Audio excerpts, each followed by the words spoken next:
First up is captured in a card. Alrighty, so you see this basketball card here. So centered, we've got Mark Jackson back in '89 playing a Knicks game. But over here in the far left background, we have familiar faces of Lyle and Eric Mendez. In 1990, the Mark Jackson NBA Hoops card went into circulation, a year after the two Mendez brothers depicted in the background killed their parents for life insurance in August of 1989. The brothers claimed a massive payout that allowed them to live a luxurious lifestyle, spending money on expensive watches, clothes, and cars. Among the items that they bought were tickets to a basketball game at Madison Square Garden, where they would eventually be immortalized on an NBA card. To make it a little creepier, logistically, this moment captured would have been between when they killed their parents and when they were arrested. Speaking of sports, there's such a thing as the wrong time to cheer, which is our next photo. See, this is Mike Hawthorne and Ivor Bueb celebrating with champagne after winning the 24H Le Mans. Look at the revelry and the glory between these men. Those around them have a completely different vibe, however. We've got an arrangement of meme expressions going on here. Homeboy in the back holding the book is giving a hell of a judgmental side eye, and we have a signature auntie are you serious expression going on. See, while these men are ecstatically celebrating their win, what isn't captured in this photo was that the raceway was covered in ambulances and fire trucks. Hawthorne had driven an opponent off the track and the resulting accident killed 84 people, most of which were spectators. Videos of this event on YouTube are kinda insane to watch, not even because of the crash or the arrogance of the winners, but the announcer is so painfully cheery it's out of place, using an old timely projection system to shout, "Oh, women and children are dying, whole families are wiped out, but most of the finishing cars were British, a fine achievement in this abhorrent tragedy." It feels like a fever dream. Mountain climb to heaven is next, because if you climb Mount Everest, let's be realistic, all you're doing is making your inevitable trip to heaven a little shorter of a distance upwards, giving yourself and the creator a little shortcut, you know? Alright, so this photo has the same visual quality as some loosely scattered cat litter, but I'm sure you can make out that we've got these silly little tents here. Man, look how far tents have come.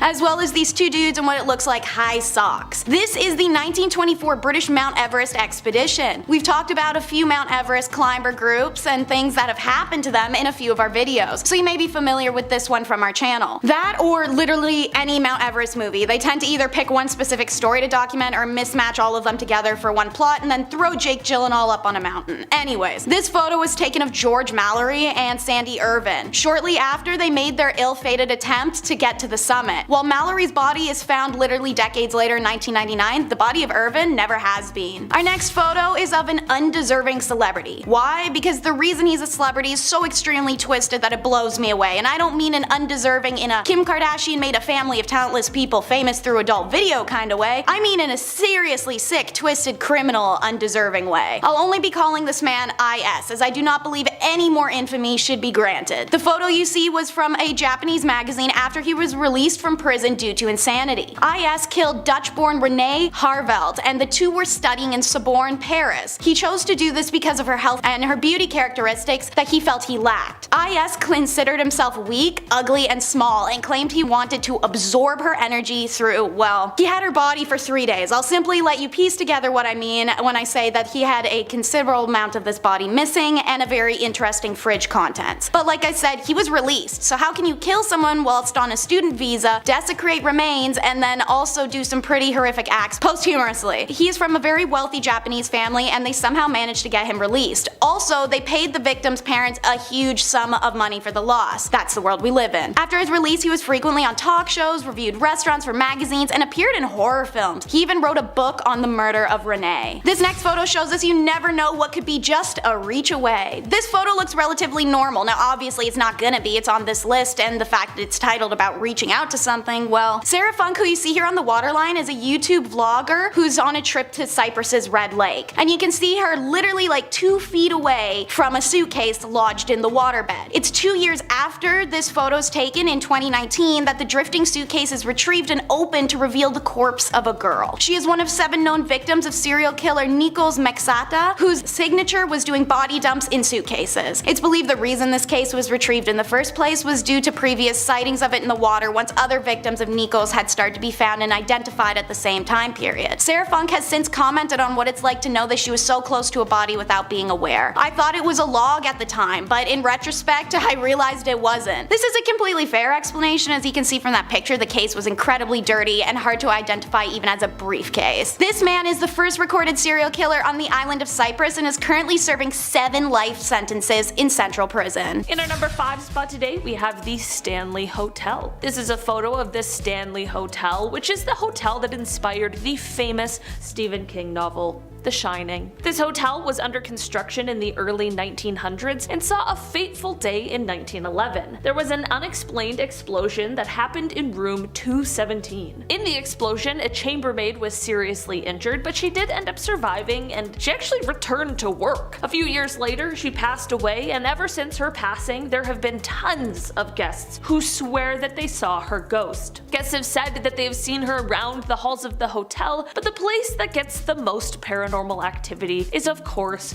room 217. This is the room where Stephen King and his wife stayed for one terrifying night in 1974. Apparently, they were actually the only guests at the hotel for this night, which at any other hotel might be kinda cool, but I feel like this is not what you want from a haunted hotel. In our number 4 spot today, we have the Rothschild Surrealist Ball. The Rothschild family is one of the wealthiest and most powerful families there has ever been. For years and years, there have been many rumors swirling about just how powerful and influential they really are, and there are some pretty crazy theories out there. In 1972, the family held a surrealist ball, which is where this photo comes from. These photos could potentially be very innocent, but there is just something about these very elaborate masks, coupled with the theories about what this family is really up to, that just makes it feel very eerie. I know it's kind of like conspiracy feeling, but I don't know, there's something very haunting about this. This party is one of the most legendary there has ever been, and whether or not they really are involved in shady dealings, that still is pretty impressive. In our number 3 spot today, we have John Lennon. Of course, we all know John Lennon as one part of the Beatles who went on, after they disbanded, to have a very successful solo career. Lennon was not only a musician, but he was also a peace activist who was strongly anti-war. He was not afraid to display his activism and held a 2-week anti-war demonstration. There was a period of 3 years where the Nixon administration was trying to have him deported for his criticism against the Vietnam War. That's how active he was. On December 8th, 1980, Lennon was leaving the Dakota apartment complex when he was stopped by a man named Mark David Chapman. Lennon signed an autograph for Mark, which is what is happening in this photo, and then Lennon went on his way. Little did he know, Mark was going to shoot him later that night. Once Lennon returned to the apartment complex, Mark was there waiting for him to commit his crime. Mark has said he did it mostly for attention, which is very horrifying, but Mark is also a very religious man who explained that Lennon once saying that the Beatles were more famous than Jesus is what really pushed him to commit this crime. It is very crazy that this photo was captured when Lennon was being so kind to who he thought was a fan, and no one would have ever predicted what would happen just a few hours later. In our number 2 spot today, we have the Hindenburg. This is a photo that was taken during what is now known as the Hindenburg disaster. It is commonly known that blimps, or these kinds of floating airships, use helium in them to float through the air, and it's important to note that helium isn't the choice because it's the only option, but rather because it's one of the safest options, and that is due to the fact that it isn't extremely volatile. Because of a US ban on the exportation of helium at the time, i.e. the Helium Control Act of 1925, although the Hindenburg was designed to use helium, there was a lack of it available, so on the day of the Hindenburg disaster, the much more flammable hydrogen was used instead, and this led to,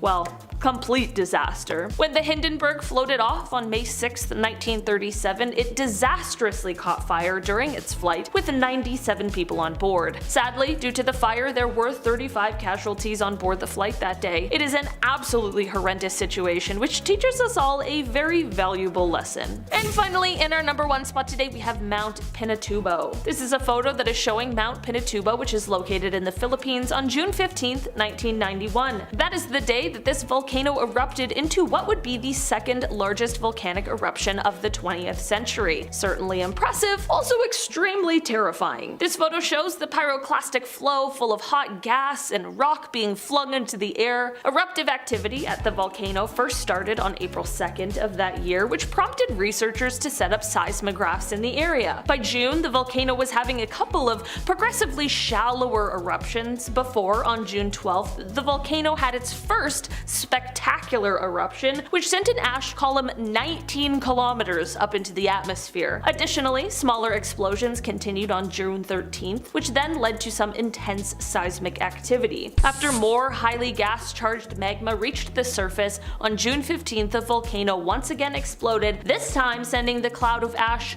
40 kilometers up into the atmosphere. Volcanic ash and pumice blanketed the surrounding areas, and pyroclastic flows filled what were once deep valleys with fresh volcanic deposits. It was truly magnificent and extremely powerful, and this photo shows just that. Starting off with S for secret. Alrighty, so here is from the Polish Constitution Day celebration in Chicago, specifically the one from 1978. On the left there, all washed out and crappy old flash display style, is First Lady Rosalind Carter. The guy shaking her hand, or rather just holding it and staring off camera like a waiter just went by with a tray of warm sausage rolls he wants to really get into, is John Wayne Gacy. And if you're also thinking, yo, what is up with this guy being in so many random famous photos, you're absolutely right, and it's genuinely strange how photographed and out there Gacy was. By the time this was taken, he had already killed over 20 people. Also, when he wasn't side hustling as a clown, he was super active in the government and politics, thus why wearing the S on the lapel. It was given to him by the Secret Service to indicate special security clearance. So the S literally does stand for secrets, both the US government's and his own, whose secrets are worse though, huh?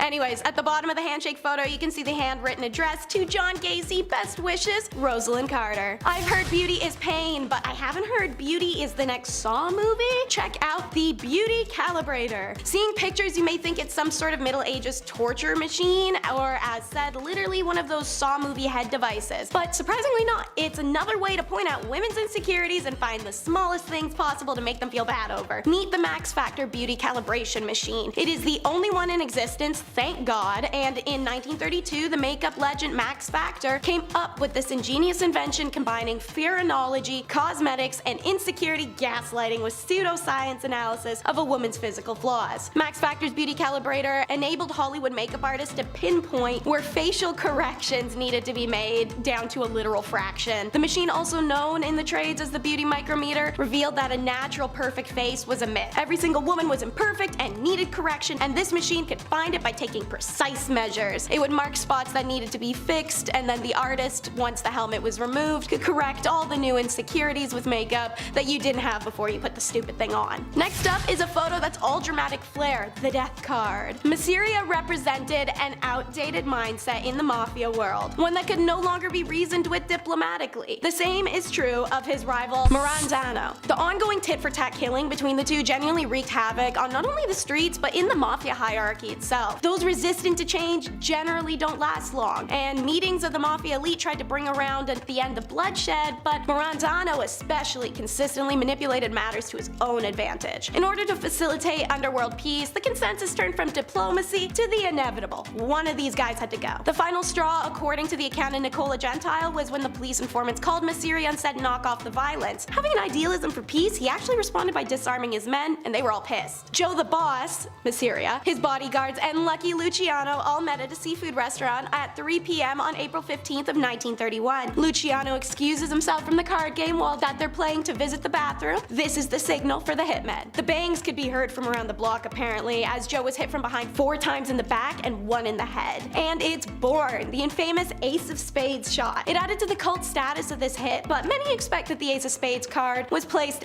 between Mafia's fingers after the hit by a photographer just for the shock factor of the press. Next is is a series of photos recovered before they could be lost. Holes in a window. Former LAPD reserve officer turned photographer Merrick Morton was faffing around in the LA Police Department when he comes across a stash of LAPD crime photos ranging in the dates of 1920s all the way to the 1970s. These were cellulose nitrate based film, and the negatives were so decomposed they're deemed fire hazard, but Merrick saw enough of the few stills to know that they'd be an absolute effing gold mine. Working with Phototeca Photo Digitation Service and the US National Film Archive, the photos were given a new life. This collection is NSFW and there are hundreds. Now spruced up, the macabre photos are mostly crimes and many of them violent and depicting the bodies or surviving victims' injuries. Obviously the ones you're seeing on screen as I'm talking are tamer, such as my choice, the one you're seeing now, holes in the car window. Something about it gives me a deep sense of discomfort, thus the choice. The collection contains recognizable crimes and faces too, an unusual photo of Malaya Nurmi dressed as Vampira, pictures of comedian Lenny Bruce's OD in March of 1966, and images of the Manson family arriving at their arrangement in 1970. Every photo is scary and every single has a disturbing backstory. Some captions are provided by author James Elroy in his book LAPD 53. You can win, but sometimes you still lose in the end. It's the devastated Disneys. Meet Howard Ashman and Alan Menken. There are some everyday photos of these two in their prime. Who were they? In case you couldn't tell by all the Disney crap in the background of said photos, they played somewhat of a big role. You know, writing the lyrics and music for Oliver and Company, The Little Mermaid, Aladdin, and Beauty and the Beast, as well as a few others. Also not to mention creating the Little Shop of Horrors, which got them hired by Disney in the first place. And in this photo you see now, they had just won the Oscars for The Little Mermaid. Hooray! But why does Ashman look so unhappy? This was his life's accomplishments. It's because that night Ashman told Menken they needed to have a serious talk when they got back to New York, and when they get back a few days later, Ashman admits that he has HIV that's quickly progressed and he's going to die soon, and fast. They had been songwriting partners for over a decade and were in the middle of working on Beauty and the Beast, and despite the illness, Ashman completed the lyrical work and the initial work on Aladdin. On the morning of March 14, 1991, he does die from heart failure caused by his condition. At the time of his death, he only weighed 80 pounds, he'd lost his sight and could barely speak, and a voice that spoke so eloquently through song was lost forever. Before he passed, however, Disney Productions scrambled to finish the film so he could see a screening of it. The film earned Ashman and Menken 3 1991 Academy Award nominations for Best Song, and the title song winning the award. Perhaps most amazingly, Beauty and the Beast was the first animated film ever nominated for an Academy Award for Best Motion Picture. So it looks like a photo of two men achieving their wildest dreams, but it's a record of their last normal moment together. In our number 5 spot today we have Mount Pinatubo. This is a photo that is showing Mount Pinatubo, which is located in the Philippines, on June 15th, 1991. That is the day that this volcano erupted into what would be the second largest volcanic eruption of the 20th century. Certainly impressive, also extremely terrifying. This photo shows the pyroclastic flow full of hot gas and rock being flung into the air. Eruptive activity in the volcano first started on April 2nd of that year, which prompted researchers to set up seismographs in the area. By June, the volcano was having a group of progressively shallower eruptions before, on June 12th, the volcano had its first spectacular eruption, which sent an ash column 19 kilometers up into the atmosphere. After more highly gas-charged magma reached the surface on June 15th, the volcano once again exploded, this time sending the cloud of ash 40 kilometers up into the atmosphere. Volcanic ash and pumice blanketed the surrounding area, and pyroclastic flows filled what were once deep valleys with fresh volcanic deposits. It was truly magnificent and extremely powerful, and this photo shows just that. In our number 4 spot today we have the Pioneer's Defense. This photo is known as the Pioneer's Defense, and man does it ever look creepy. This photo comes from 1937 and it was taken by a Russian photographer named Viktor Bulla. This photo takes place in the Leningrad area, which is now known as St. Petersburg, which is the second largest city in Russia. The people in this photo were part of a group that was the 1930s Russian equivalent of our Boy Scouts, and it was called the Young Pioneers. The masks on their faces leave a very eerie feeling, and for a fair reason. These people were doing a military preparation drill, which is the reason for the gas mask. masks. This photo was taken during a time where the country was under the dictatorship of Joseph Stalin, and the residents were constantly unsure of what was going to happen. The country was already seeing death and people were already frightened, just a few years before the start of World War II. In our number 3 spot today we have the lipstick. This is a photo that comes to us from December 10th, 1945. If looking at this image gives you a shudder down your spine, that absolutely makes sense, as it was written by a terrible person known as the Lipstick Killer. This photo is an image of a note he left written on the wall at one of his crime scenes. The photo comes from the apartment of Frances Brown, as just before he wrote this message, he took her life. After this message was left, he ended up taking the life of one other person before he was finally caught by police 6 months later. The message scrawled in the photo reads, quote, "For heaven's sake, catch me before I kill more. I cannot control myself." It is an absolutely chilling note with a horrifying backstory. In our number 2 spot today we have the acid drum. This photo comes to us from inside the house of another terrible person, the serial killer Jeffrey Dahmer, made very famous recently.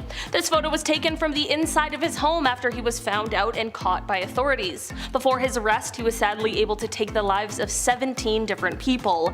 Although this photo might look kind of plain, the horrors are plentiful. This shot shows a drum full of acid that was located inside of his home. Probably don't really need to tell you what it was used for. I can't imagine the horrors investigators saw when they entered his home, and even previous to that as they investigated his crimes. Thankfully, Jeffrey was caught, and in 1992 he was sentenced to life in prison, but just 2 years later he was killed by a fellow prison inmate. In our number 1 spot today we have the Dyatlov Pass incident. If you have never heard of the Dyatlov Pass incident, you better buckle in because it is so terrifying. This photo was taken in February of 1959 as 9 young Soviet hikers sent out to trek through the Ural Mountains. They had set up a camp, and sometime during the night, something happened that made them cut their way out of the tent and all flee the site. Leaving in such a rush, they were of course underdressed for the bitterly cold weather, and 6 of them ended up passing away from hypothermia, which is extremely tragic. The other 3, however, is where this story takes an even more frightening turn. Like I mentioned before, no one knows why they fled the tent in the first place, and the last 3 hikers were found passed away with severe signs of physical trauma that no one agreed on what had caused it. In 2019, the investigation was reopened, and just last year there was a conclusion that a kind of avalanche called a slab avalanche was the cause for these injuries. Before you come at me in the comments, I know that not everyone is convinced that's what happened, and I don't blame you. It's really strange. So, down below in the comments, let me know what you think. Let's solve this mystery once and for all together in the YouTube comments. Regardless of what happened, this whole incident was of course very tragic, but the mystery behind it definitely takes it to a very spooky place. Number 10, the Isolator. The last thing anybody wants to do after the almost 2 years we've had. Ugh. Though this looks like an object perfect for deep sea diving, it was actually built for desk work. Hugo Gernsback was a Luxembourgish American inventor, writer, editor, engineer, designer, businessman, and of course magazine publisher, because why not add one more thing to the list he's really good at. He started a magazine called Science and Invention, which encouraged scientific and amateur experimentation. This was one of the inventions published in the magazine and was revealed in July 1925. The main purpose was to block out all of the noise from the surrounding environment, narrow the field of view like horse blinders to improve concentration. But don't worry, there was an oxygen tube attached to help out the studier, so you know you could breathe while you're reading about Shakespeare or something. Number 9, Kangaroo boxing. Link here. This next one looks pretty self-explanatory, but also it's very confusing at the exact same time. Kangaroo boxing actually became pretty popular in the 1800s. In both Europe and the United States, clowns and professional boxers would square off against marsupials in front of herds of people. It was actually started by a university professor just like as a joke, and then it really caught on. Who they cheered for? One can't be certain. The man in the above photograph was sparring against a kangaroo in Germany in 1924. Obviously, the sport did not continue as it was considered abusive to animals who clearly had no idea why this hairless being was all up in their space and trying to beat them up. I don't understand, this is just ridiculous. Number 8, children shipped in the mail. Picture here. Sounds ridiculous, is ridiculous. But did it happen? Of course it did. However, this picture was actually staged, but this actually did happen. Imagine your sister calling you and telling you your nephew is visiting, and then minutes later the doorbell rings and your nephew is just like chilling with some packing peanuts in a cardboard box. Well, not quite. The postman had to play a kind of babysitter a bit. Shortly after package delivery, a revolutionary thing on its own, was introduced, a couple in Ohio sent their infant son to their grandmother's via postman in 1913. It cost 15 cents plus $50 insurance.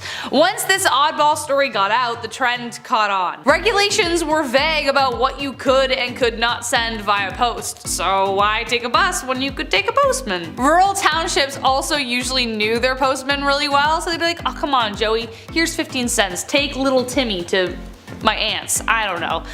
So they trusted them, they weren't just passing them off to strangers. However, eventually new regulations came out banning the practice. Finally, because it's just weird. Number 7. Mummies for sale. Considering the frenzy that people get into when archaeologists discover a new mummy, you might be surprised to learn that this picture is actually a street merchant selling mummy merchandise of actual mummy. During the Victorian era in the 1800s, Napoleon's conquest opened the gates of Egypt to the Europeans, making mummies a really hot commodity. Like imagine somebody uncovering your aunt and going, ooh, we could sell her. Weird, right? Like 1,000 years from now? They could be purchased from street vendors, just as you see from this photo. The Euro Elite used to even have mummy unwrapping parties, which is exactly as it sounds and not what you would expect people to do with a corpse. But even weirder than that, people actually thought ground up mummies had medicinal properties. It was so popular that it even instigated a counterfeit trade to meet the massive demand for magic mummy ground stuff. What did the counterfeit trade involve? The flesh of beggars instead of mummies. All that behind one picture. Number 6. Half and half. This next one actually has a kind of sad story behind it, but paints a very clear picture of the division between Catholics and Protestants and actually just religion in general.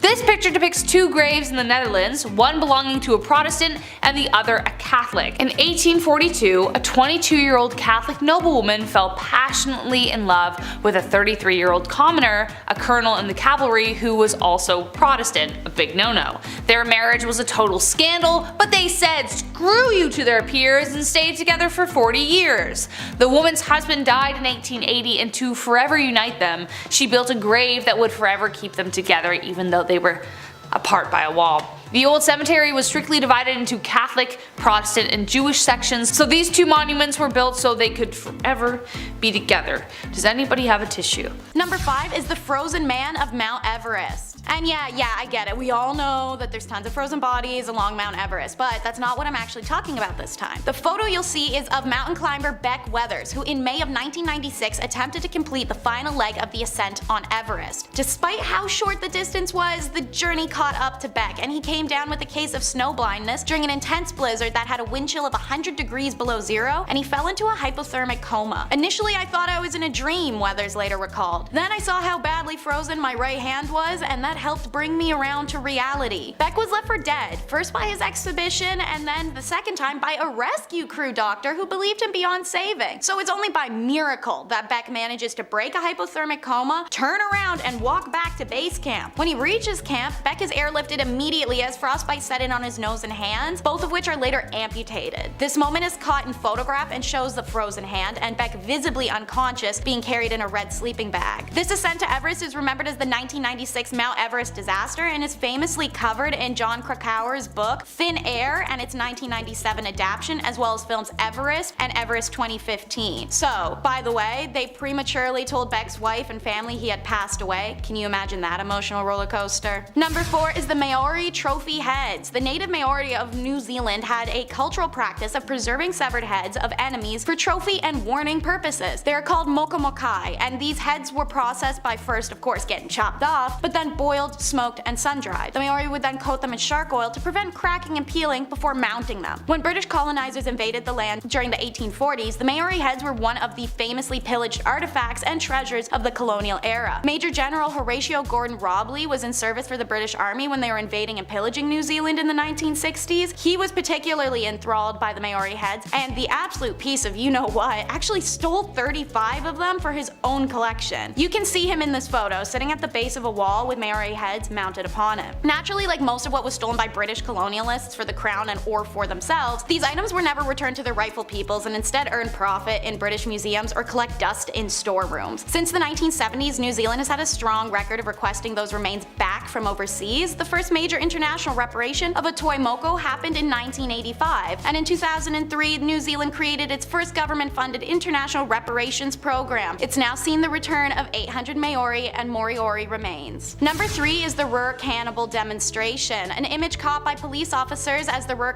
himself, Joachim Kroll, reenacts one of the crimes after his capture. Kroll was very particular about how he killed, and only doing so in the same place on a few occasions and years apart. This and the fact of the number of other killers operating in the area at the time, it helped him evade capture. This killer started in 1955 and didn't stop for 2 decades until his capture. He's known to have taken 14 lives without any rhyme or reason, no preference for age, gender, race, status, everyone was on the table. Pun intended, unfortunately, as Kroll wasn't just necrophilic with the bodies, he ate them too. After taking their lives and using their bodies, he would bring home pieces to cook. He was finally caught in 1976 after police discovered intestines from one of his victims clogging the plumbing of the apartment building. Police reported that when a neighbor had asked Kroll about them and if he had knew what had backed up the pipes earlier, Kroll simply replied, "Guts." Why the police felt the need to reenact his crime photos, I'm not sure, but the result is several photos of Kroll propped over a volunteer in the park, looking full of ecstasy and primal delight that'll send a shiver down your spine. Number 2 is the tragic death of cosmonaut Vladimir Komarov. So, imagine knowing you're going to die but still walking aboard. That is what this Soviet astronaut Vladimir did on April 23, 1967. The craft had shown countless issues and flaws during testing, to an extent where it wasn't even just Vladimir who knew this was going to happen. It was everyone working the project. So why did it go forward despite clear danger? No one was willing to back out and risk the fury or disappointment of the Soviet high command. So Vladimir could have backed out himself, but it would have doomed the next astronaut to be put on the project, who happened to be his close friend, Yuri Gagarin. So he was assigned to the mission, and he decided he would do it and spare anyone else. Upon re-entry to Earth, the tragedy happens. The craft's parachute fails, and the Soyuz craft hurtled to Earth at unthinkable speeds, burning Vladimir alive inside. Photos of the craft were taken after its impact, showing a horrific scene of melted plastics, metal, and char. He became the first human to ever die in spaceflight, and Vladimir himself was so confident this would be the case that he asked for an open casket funeral that'd force his superiors to see what they'd done to him. And so the second famous photo of this incident is taken, Vladimir's superiors standing over the mangled bunch of melted and charred human bones with nauseated horror in their gaze. And so, in at number 1 is what's considered the creepiest photo ever taken by the internet, Broken Blanche Monnier. This is a real-life horror story. Blanche is born in 1849 and starts life living lavishly and beloved in her prominent French family home, ingrained with ideas of Prince Charming and happily ever afters. She remains unmarried into her 20s, however, and searches desperately for her true love so she may move away from her domineering mother. It's in 1874 that her wish is granted, and she meets an older man of status and intends to marry him. But Mama disagrees, and she's not feeling he's suitable and she needs someone else. Blanche is furious. He can support her, he's high class, a lawyer, that's everything her mother demanded she finds, and she finally found it. Blanche finally put her foot down against her mother, and her mother makes her regret it for decades to come. Blanche is locked away in the attic closet. There are no windows and only a hay mattress. Once a day, her mother would cram dinner scraps under the doorway for her to eat. Blanche's mother reminds her every day that if she gives up on her betrothed, she would free Blanche. Blanche refuses every time, even after her fiance, unbeknownst to her, passes away in 1885 while she's still imprisoned. It wouldn't have mattered, however. The public had been told by her mother that Blanche had been dead since she locked her away in 1874, so everyone just thought that was the case. Blanche, meanwhile, survived 16 years in this closet until an anonymous note to police by a maid forces authorities to search the home. They find Blanche, now middle-aged, malnourished, covered in sores and fecal matter, surrounded by vermin and rot. This moment is caught on film by police. You'll see Blanche sitting on her bed, an excited yet lost expression on her face. Her mother and brother were both charged, and her mother very quickly and deservedly dies in prison, while her brother manages to appeal and escape justice. Blanche is left a shell of a person from 16 years of solitary and dark confinement. apartment. She spent the rest of her life in a psychiatric care at one of the state's best hospitals, the sole heir to her mother's precious fortune and status. Number 10, the Cube. Alright, Transformers fans, let's do this. I feel like we're hearing more about these things like UFOs or UAPs, whatever you want to call them now. I feel like we're hearing about them now more than ever. So, why not kick this weird list off with something off-world? We have to include some alien cover-ups, right? It's me, it's Taylor, why not? I figured that I'd find one that's also not too well known. We haven't seen this one, you know, on YouTube all the time. Not too long ago, this spinning cube-looking craft or drone or something, it was spotted over Missouri, just lurking in the same spot, just hovering, and then it would zoom off. Folks could see it with their naked eye on the ground. It was also pretty obvious. It was eye-grabbing, it was shiny in the sky. Only a couple hours later, it was seen again, but this time it was 700 miles away. This time it was 44-year-old Matthew Jandeka, and he was minding his own business, hanging out on the porch, just doing his, you know, Sunday stuff, when this cube, again, this floaty cube, caught his attention. It was a sunny day, the light reflecting off the cube caught his eye, but then a day later, another guy, 30-year-old Justin Johnson, he saw the same thing, but this time he saw it while he was driving home, which is also pretty distracting. The light and the reflections also caught his eye. He says, "At first I thought maybe it was a balloon, but the movements were too odd." In a world full of deepfakes, I mean, do we believe this account? Is this real? Lately everyone's talking about how these UFOs are spheres, so maybe this video is that of a sphere, not a cube. That's cool. I love teaching geometric shapes via alien aircraft. I'm like, this is a triangle. We saw this one in the Navy, and we saw this cube in the sky. Number 9, Amityville photo. Okay, we'll go less UFOs, more ghosts. One M. Night Shyamalan theme to the other. Here we go. This photo was taken inside the actual Amityville house back in 1976. It's a young man, it appears, with glowing white eyes. How comforting is that? Pretty hard to miss there. He's got the glowing. Yep, looks very Sin City of him, just to stare with those white eyes. Now at first I thought this was from a horror movie, right? All those Amityville knockoffs. It looks obviously fake or set up in some way, until you start to read about the details here. See, this photo, it was taken with automatic cameras equipped with infrared, not an actual person. So this young lad here probably wasn't expecting a selfie. Why he wasn't smiling or throwing up a peace sign. Makes sense now. Photographer Gene Campbell set up the photo and took it back in 1976. Now at the time, Gene was working with paranormal investigators Ed and Lorraine Warren on the actual case.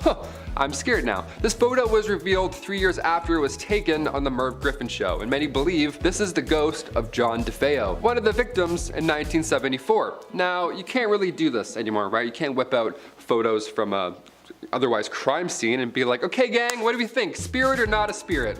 Vote? Yes? No? Obviously there was backlash after this for obvious reasons, but it took 3 years for that photo to reach the public eye, and now everybody believes in ghosts, or they do a little more than they did before that show. This was long before the Conjuring movie as well, obviously, so this was quite random to see on TV. Do you believe in ghosts? What's the ratio here? Comment down below. I'm not a believer, I'm not gonna lie. I've tried numerous times. I got the Ouija board, did the whole thing.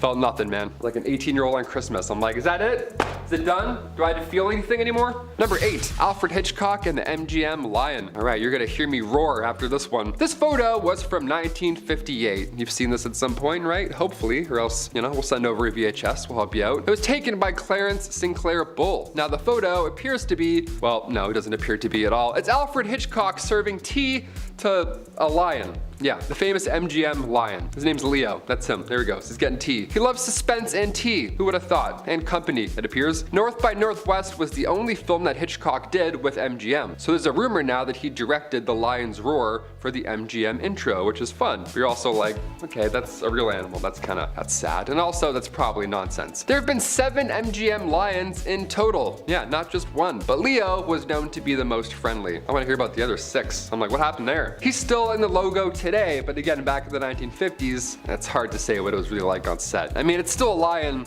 being held down for a photo, so probably wasn't a friendly vibe for that fella. Number 7, Gloria Steinem. Oh, here we go, a scandalous one. Back in 1963, the Playboy Club in New York City was booming. It was one of Hugh Hefner's greatest accomplishments at the time. This club was the talk of the town. That is until Gloria Steinem came in and started reporting some stuff. Gloria was a feminist writer. She's an icon. She created Miss Magazine back in 1972, but her career began much earlier, around the 60s. See, she got a job as one of these Playboy bunnies, you know, must be a comfortable getup, and she worked at the club undercover, secretly taking note on how this key holders only establishment was operating, right? Cool, what's going on here? What's the big scoop here? The staff were these young women, these beautiful young women, these bunnies. They had to wear the black bodysuits, the puffy white tails, the whole getup, and at age 28, Gloria worked undercover there for 3 weeks straight. And the piece she released after, appropriately titled A Bunny's Tale, great title, by the way, she nailed that one. It got so much attention that it kickstarted her freelance career and also made her a feminist icon. This photo of Gloria undercover shows you the comfortable work outfits she had to endure just to get the story out. Yeah, doesn't look like she had her non-slips on there. That's a write-up in my books. In a collection of her writings, Gloria reflects on the undercover piece, saying that it now has outlived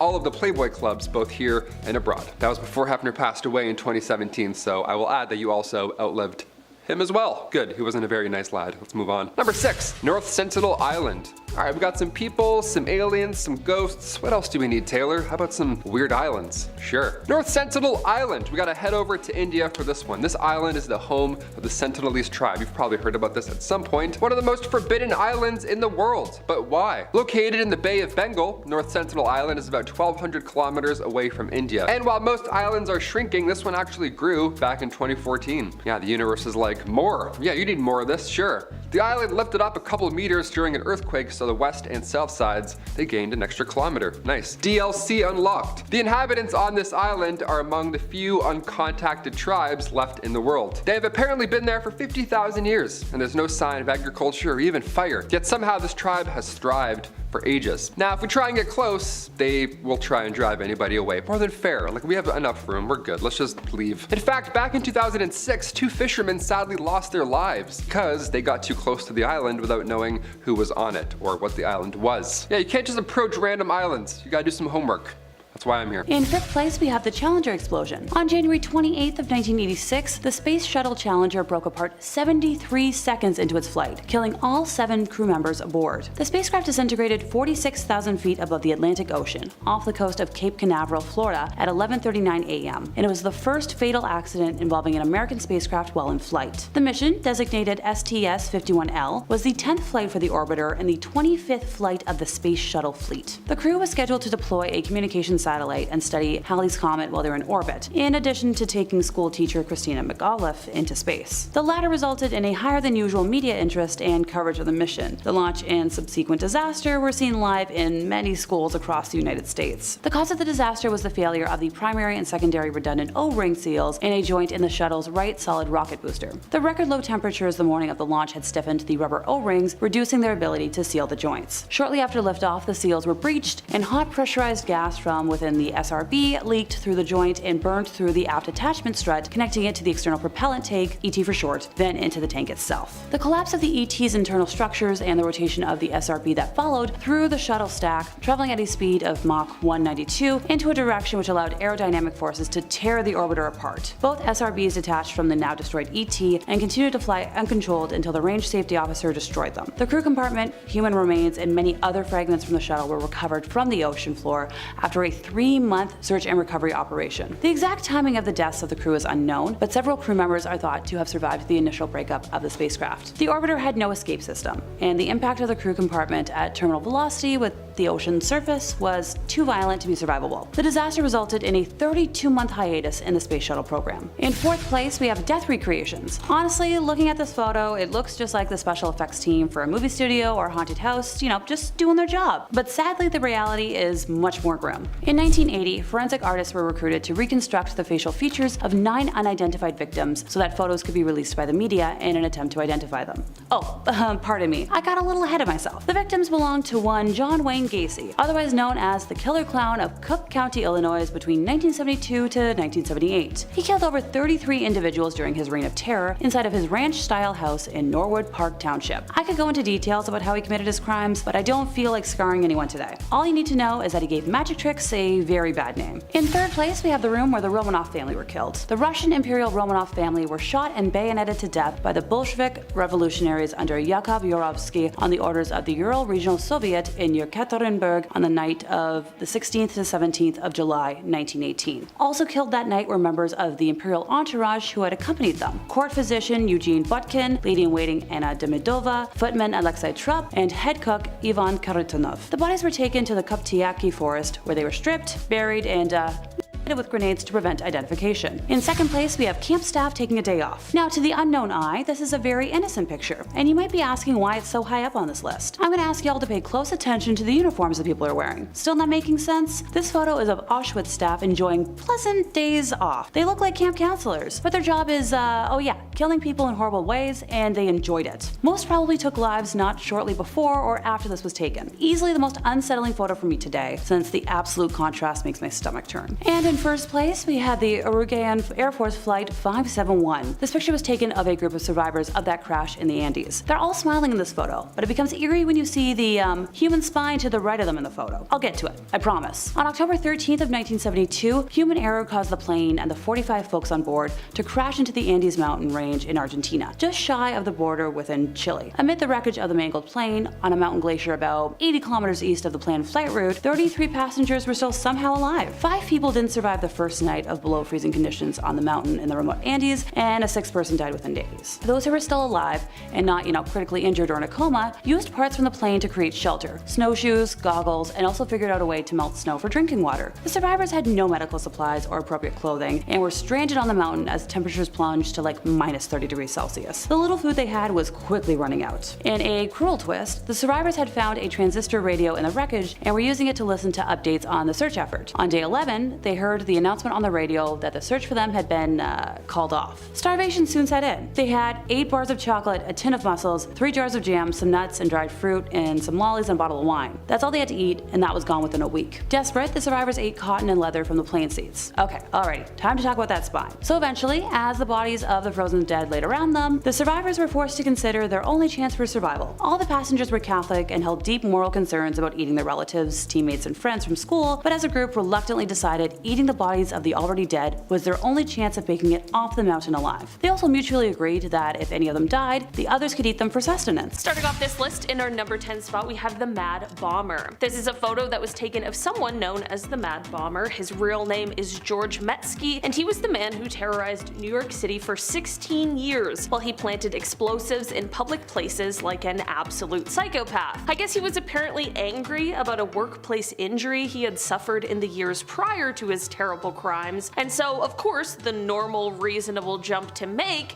would be not that at all. While no one should have ever had to suffer because of these crimes, the good news is that while he planted 33 bombs and set off 22 of them, miraculously only 15 people ended up injured in the end. This photo of him behind bars is extremely eerie thanks to his creepy smile and haunting eyes. I might be the only one who feels it, but it just seems like something's off.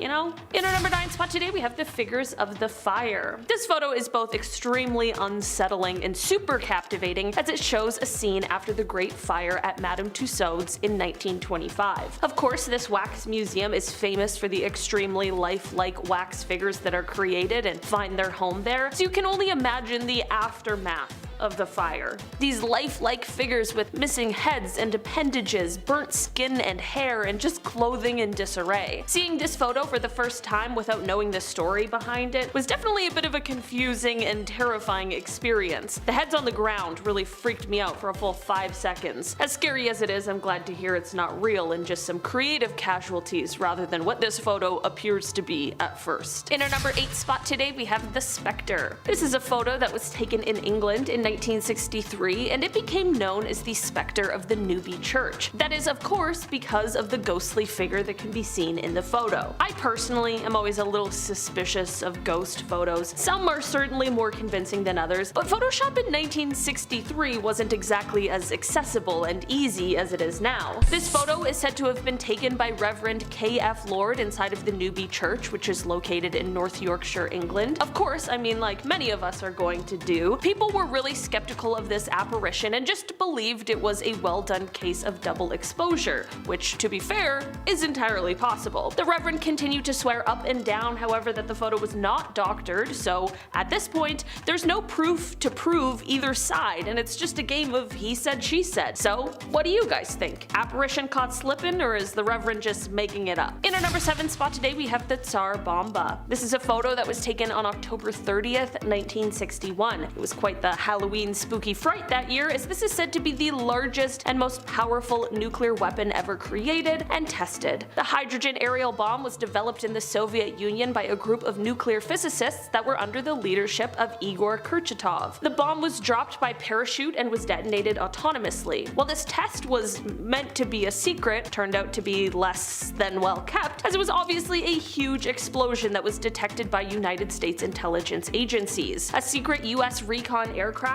called Speedlight Alpha was there monitoring the explosion, and it got so close that it had its anti-radiation paint absolutely scorched off. The photo clearly shows the bomb as it exploded, and it is said that this bomb was 5,000 times stronger than the ones that were dropped on Japan during World War II. That's not to say that those ones weren't strong, because they were absolutely devastating. It's just an example to show how large this one really was. In our number 6 spot today, we have the Three Jacksons. On August 21st, 1934, three fearless acrobats known as the Three Jacksons, Charlie Smith, Jewel Waddick, and Jimmy Kerrigan, all performed a routine on the edge of the Empire State Building, which is when this photo was captured. It is said that these three toured as an acrobatic trio, and this stunt the photo captured was done at 1,245 feet. According to officials from the Empire State Building, it is said that this was the first time the stunt was attempted, and to this day, it has never been done again, which makes a lot of sense. While this photo is absolutely incredible and is such a testament not only to the trust that they shared but also their abilities as acrobats, I don't know who in their right mind would try to recreate this. We already have one. I think we can just all be happy with that. Number 5, Tyler Hadley.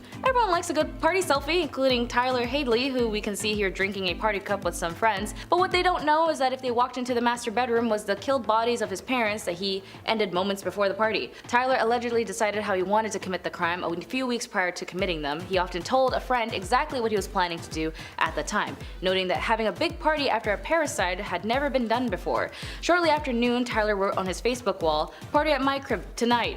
Maybe." Around 60 people attended the party at that night, and several had alleged to have noticed the smell of dead bodies. Gross. During the party, Tyler apparently told several people about what he had done. Tyler went on a short walk with a friend and Michael Mandel and confessed the crime. After returning to the party, Mandel discovered the bodies of Blake and Mary Jo in the master bedroom. Mandel did not leave the party immediately. In fact, he had continued to spend hours with Tyler and even took a selfie with him, which is what we see. 4 hours later, Mandel left the party and called the local crime hotline to report the incident, which is pretty smart on his end, because if he did something, then, Tyler would have done something to him.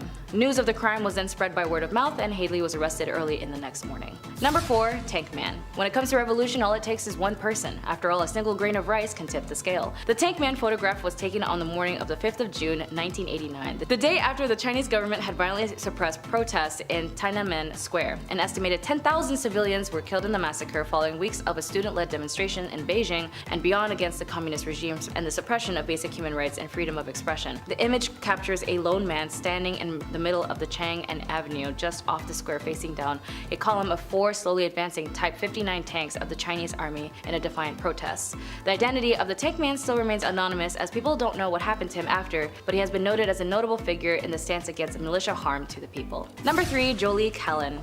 When it comes to love, if you know something is off, listen to your gut and be safe first. Unfortunately for Jolie, she only left one memory to a friend that if something ever happened to her, they know who the cause was. In 2015, 18-year-old Jolie Callan was hiking with her ex-boyfriend Lauren Bunner when he photographed her on a cliff before he pushed her off of it. The 20-year-old killer nearly escaped justice by claiming he was on the autism spectrum in court. This is the exact photo before he pushed her off. Bunner later called the cops and said, "I just want to turn myself in for the crime of my ex-girlfriend that happened just a little while ago on Cheheha Mountain." Later that evening, on August 30th, 2015, police found her body still wearing her backpack. Cops believe that he had lured Callahan, who still wanted to remain friends with her former boyfriend, there to kill her because she wouldn't take him back. The court heard him bragging to cellmates about killing the 18-year-old, saying if he couldn't have her, no one else could. Number 2, Omeg. If you're lucky, you may have had some cute outing photos with your family and friends when you were younger. In this particular photo, it seems like an ordinary day with a young girl and her dad, but unfortunately it was actually moments before an explosion incident caused by the real IRA, or the Real Irish Republican Army,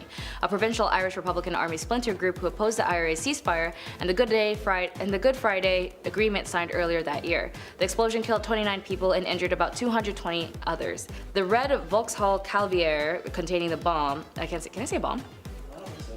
The red Vauxhall Cavalier containing the explosion, this photograph was taken shortly before the explosion, and the camera was found afterwards in the rubble. The man and the child in the photo both survived, and the injured survivor Marion Radford described hearing an unearthly bang followed by eeriness, a darkness that had just come over the place, then screams as she saw bits of bodies, limbs on the ground while she searched for her 16-year-old son, Alan. She later discovered he had been killed yards away from her after the two became separated just minutes before the blast. And finally, number 1, Andes. Personally, one of the most creepiest photo, and it actually made me feel pretty uncomfy with this one. It seems like a cool crew cut photo of just a bunch of dudes, when in reality these are the survivors of an Air Force Flight 571 crash in the Andes. Pilot Ferradas had flown across the Andes 29 times previously, and on this flight he was training a co-pilot, La Guara, who was at the controls. As they flew through the Andes, clouds obscured the mountains, and the controller in Santiago, unaware the flight was still over the Andes, authorized him to descend to 11,500 feet. The rugby players on board joked about the turbulence at first until some passengers saw that the aircraft was very close to the mountain. That was probably the moment when the pilots saw the black ridge rising dead ahead. After the crash, of the 45 people on the aircraft, 3 passengers and 2 crew members of the tail section were killed when it broke apart. The survivors had little food, only 8 chocolate bars, a tin of mussels, 3 small jars of jam, a tin of almonds, a few dates, candies, dried plums, and several bottles of wine. Eventually their friends made an agreement that if they ever died, they would offer themselves for them to eat, and so they did.